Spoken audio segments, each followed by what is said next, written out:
Hello everyone, we have made it to the fifth video.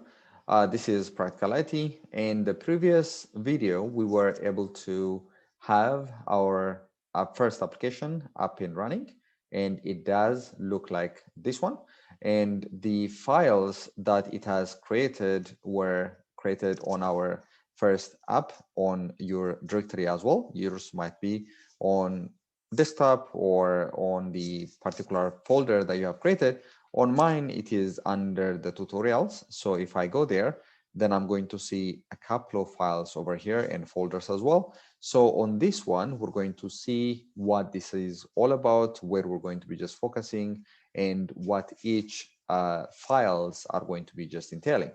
For that, I have opened the application in Visual Studio Code. You might be using another editor, but the Visual Code Studio, as this one is recording, has been like the most famous one. I would encourage you to use that one if you haven't done that one. So we're going to go ahead and then just take a look. And the very first file that we're going to be just taking a look is going to be package.json. So on the previous videos, we were able to see that there was a concept of the package manager. And for that, we were able to see the NPM and also the yarn. So at the end of the day, these are the ones which are going to be just managed by the package managers. So this thing that you see over here in front of you, that's going to be just the package.json, is probably the most important file of one of like the most important files in React.js. So this is telling what kind of files or what kind of like libraries are going to be needed by the React.js in order to be up and running. So the application that you see over here is going to be just dependent on all those things that you see on this file.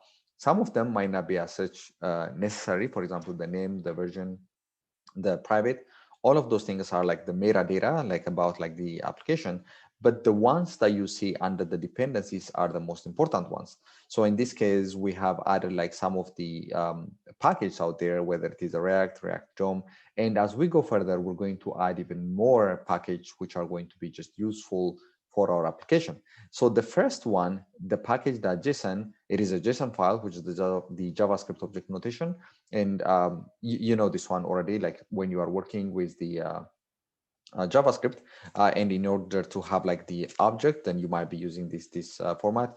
And also, you might be familiar with this one whenever you are having an interaction from the client to the server, and one of the media just to pass like the data back and forth is the JSON. So we're going to use it on this one as well, and especially pay attention on the dependencies.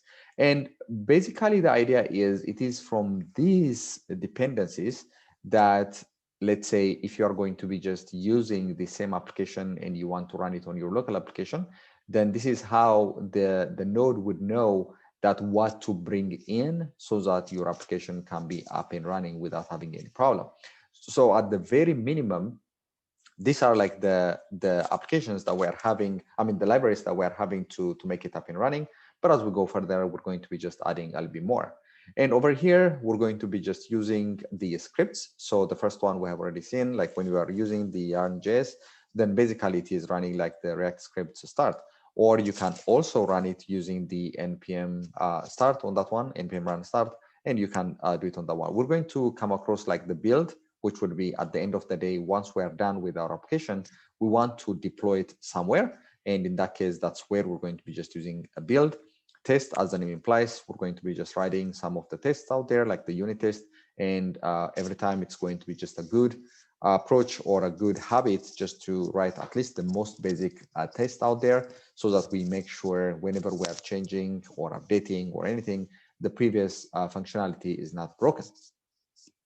So going further, right after like the package.json, we're going to jump into the node modules. So this is automatically created for you by the node. And this is enlisting all the libraries which are going to be needed by the React. There is pretty much nothing that we're going to do on this one. We're not going to touch this thing. We're not going to update this thing unless we're in the business of like creating the library ourselves. So this one is going to be just showing us all of those things are going to be needed by the React in order to make it up and running. Some of them might be a core, some of them might be like a nice to have, but in general, this is going to be just needed in order to make it up and running. So one thing that you would notice is over here, we are showing like a handful of like the dependencies over here, but this one is showing like a lot more. And then how does that is happening? That is because each one is further dependent on another library, and that library might be further dependent on yet another a couple of libraries. So all of those dependencies which are intertwined are going to be just listed here, and that's why we are showing like a lot more than what we have on this one. But as I've said, at least for the beginning one, we are not going to be just touching anything which is under the node modules.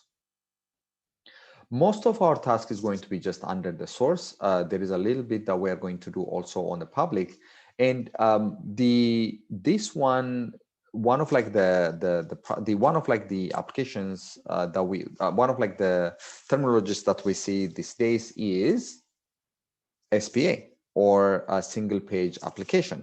The idea is you're going to be just having only one page which is serving pretty much everything. And over here, you're going to be just showing only one HTML on this one. So what it means is this would be loaded once, and then every other page that we're going to be just adding, whether it is like when you are clicking on this one and then just switching to the other page, they are going to be just reloaded over here. When we say reloaded, then it's going to be just replaced on that one, not reloaded. But the idea is you're going to have like only one page. That's why it's called like single page. And every other part of the page is going to be embedded in some part of like that page. So most of the common things like the, like the meta, like the HTML tags, and that of like the links. And if you are having, for example, like your Google related kind of stuff, then all of those things which would remain the same across the board would be over here. And everything that has to be changed is going to be changing on, it's in this particular case, on line 31, we are having like the div ID into root, and everything is going to be just embedded or replaced inside that one. We're going to see more as we go further to the component. But the idea is we might work on a public area as well, but it's going to be just minimal as compared to what we do on the source. So the source is pretty much where we're going to be just investing our time. And there are going to be just a concept of like the a component, which are going to be the integral part of like the React. And that is where we're going to be just investing a little bit more time, creating our own component, creating like a couple of things associated with that one, our CSS, interactions, and all that stuff is going to be just happening on that. So over here, the very first part that we're going to be just taking a look is going to be on index.js. So you're going to see there is a correlation between this part, which is like the root that you see on index.js, and that of like the root that's going to be just over here. So in a very, very high level, what it is saying is every time that you're going to be just rendering, or you're going to be just working on a component, or just try to show like the page, just to start over here, just embed everything inside there. So for those of you who are coming from like from the strong background of like Java, the JavaScript, sorry, then you know what this one is standing for. This one is a document object that we have been using, which is from the DOM, and get element by ID. That's going to be just selecting that specific element with this ID. And in this particular case, it's going to be just the ID that's associated on the div over here. So from here, then what it does is it's going to call the app. Now from here, we're going to take into a consideration of what we call a component. We're going to explain more about the component on the upcoming one, but for now, think of it as a part of the page. So what it means is start from the app, and everything that you're getting, you're going to stash it into the an element that is going to be just identified by the ID of root. So here there is the mentioning of like the app. So I have mentioned the highlighted here, and around line 4, you can see that this app is actually a JavaScript file which is loaded from the app.js. And app.js is going to be just this one. You can see that there is an import over here, and there is also an export over here. In a very, very high level, an import is whenever you want to use any kind of resource on your current page, then you're going to use an import. And whenever you want that specific page to be used by another file, another JavaScript, or in the environment, then you're going to use the export over here. So you're going to say export default app. This is pretty much that we're going to do like all the time. And if we want to add this file somewhere and then utilize it, then we're going to import it. And that's exactly what happened over here. So on the index.js on line 4, you can see that import app from colon dot/app. The dot meaning like from the current directory. That's going to be just what we are having right now. We are on index.js. So we are currently on this one. We are on the same page. That's why it's saying like from the current, load the app. So you can see that like the .js is not necessary to add it. You can just simply add app and then it's going to take it from there. And that one is going to be just happening through this magic. So we have said export default app, and that's going to be just the name of our function. And whenever we are adding or whenever importing it, then we're going to have this one. So if I take this thing out and if I save this one, and if I go back to sort of like the React app, then you're going to see that there is a problem, like app is not defined. So whenever you see a problem of something is not defined or cannot find it, then most probably the issue could be that file is not imported, or even if it is imported, it might not have been exported from the pack, or the name could be a problem. Just those kinds of things have to be taken into consideration. So what it means over here is there is an app over here, and whatever is going to be just the content of the app are going to be shown on that one. What it means is if I'm going to be want to go ahead and then edit this one, and if I say React.js is cool, and if I save that, and if I go back, then you can see that edit source app.js and save to reload. So let me reload that. And you're going to see that the React.js is cool. So you can see that whatever the change that you are having, it's going to be just coming through that one. But you can see that it would take the things are going to be just not directly written on HTML. If you see, it has to hop through like a couple of things. First, we have it like on our component, which is going to be the app.js, and from the app.js, it's going to be embedded into that like the like the index.js, and index.js is going to stuff it into like the HTML part, which is going to be just the div.id with the root. So that's how we're going to get it over here. So this is like the very first rundown. We're going to be just investing a little bit more time on this one. And some of like the additional files are going to be just also explained as we go further, but we're going to take it like like in a small chunk at the first time.